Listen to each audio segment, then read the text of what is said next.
Império Carolíngio. Burguesia. Crise do século XIV. Pessoal, tudo bem? Bom, hoje vamos estar dando continuidade aqui à nossa revisãozinha sobre Idade Média. Em especial, hoje estaremos tratando um pouquinho sobre o segundo período, ou seja, a Baixa Idade Média. Durante o período medieval, sem destoar muito da dinâmica da época, alguns impérios destacaram, como é o caso do Império Bizantino e o Carolíngio. O Império Bizantino trata-se do antigo Império Romano do Oriente. Nele, destaca-se o cesaropapismo, onde o imperador era chefe religioso também. Combate rigoroso às heresias, a iconoclastia, era a destruição de imagens religiosas, dentre outras características. Já o Império Carolíngio, ou os francos, foi o responsável por barrar o avanço árabe na Península Ibérica, em especial na Batalha de Poitiers, com Carlos Martel.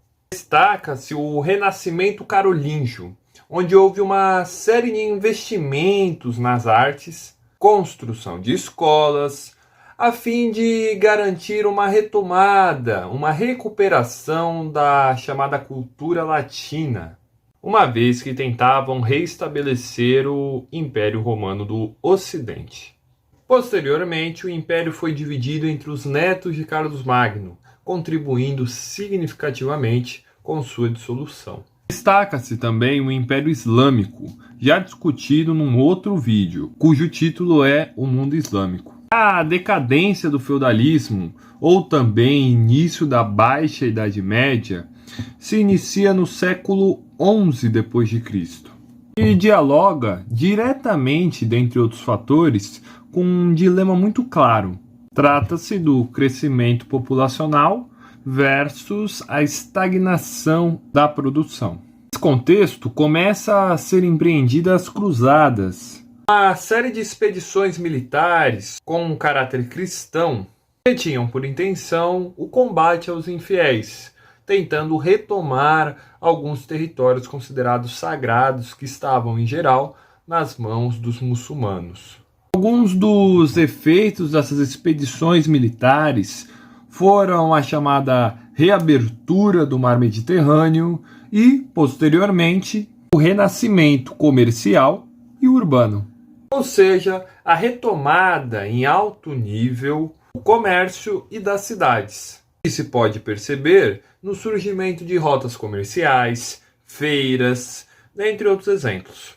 Com o fortalecimento do comércio e, portanto, o desenvolvimento do capitalismo em sua primeira fase, começa a ser de interesse mais ou menos geral uma certa unificação de mercados. Sim, algumas barreiras feudais seriam atravessadas com maior tranquilidade. Além disso, com o enriquecimento de uma nova classe praticante do comércio, surge uma nova camada social, a burguesia. Os antigos nobres começam a perder sua relevância.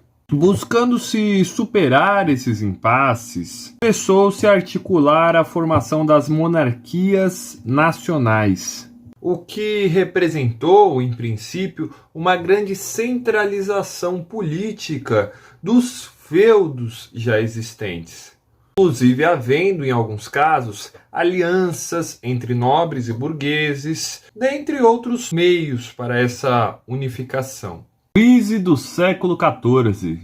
Trata-se de uma retração significativa que o desenvolvimento comercial sofreu nesse período.